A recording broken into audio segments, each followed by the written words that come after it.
for watching Gulf Headlines, news from UAE and other Gulf region. Outgoing NYC Mayor Eric Adams sat down for an exclusive exit interview, reflecting on his 4 years in office, highlighting successes in crime reduction and COVID recovery, but also issuing strong warnings about the incoming administration.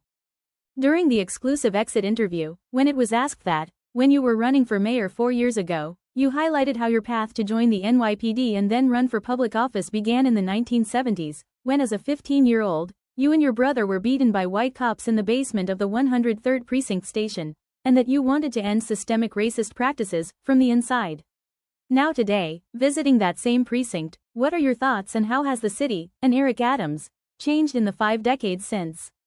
He replied, "Not only did we want to deal with some of the systemic racism that we saw in law enforcement, but also the role of public safety, to show officers how a mayor can support them and allow them to do their jobs, and we did that.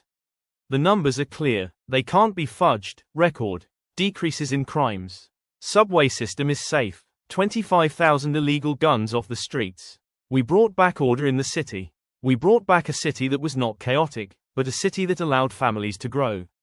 In July you told me that dark days were ahead for NYC if Zohran Mamdani was elected mayor. Do you still feel that way? Yes, I do. I think we should be concerned, and we are seeing some early indicators. Look, a large number of people who live on our streets deal with mental health illness. We should not be allowing them to live on our streets. We want to bring on 5,000 new police officers to make sure cop retirements don't hurt our law enforcement. We have figured out a successful methodology of making our cities safe. We should not tamper with that at all. Looking to disband the NYPD Strategic Response Group, that's the same unit that responded to a deadly mass shooting in July at NFL HQ in Manhattan. I think New Yorkers need to be alarmed, and I'm hoping that when the mayor-elect becomes mayor he will rethink some of the Democratic Socialist Party's ideas and policies and see that they're harmful to New Yorkers. Removing 3,000 inmates from Rikers Island, that is a real issue because they're going to go back into the communities that they exploited and they preyed on. You brought up Mamdani's plan to halt homeless encampment sweeps. How could his plan affect the city? Well, number one, we don't have to be creative in our thoughts.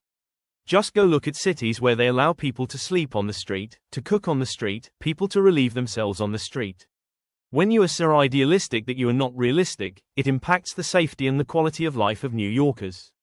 And so you think NYC is going to have the 65 million tourists we saw in 2024 when you are seeing encampments lining up in Times Square?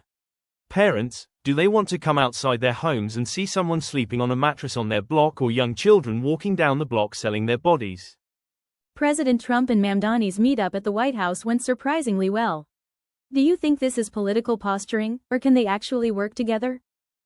Let's be clear, almost half New Yorkers did not vote for Zohran.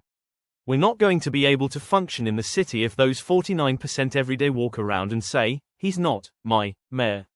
That mindset is not helpful to the city, and that's the same for those who didn't vote for President Trump. You cannot have 4 more years of saying the president is not their president.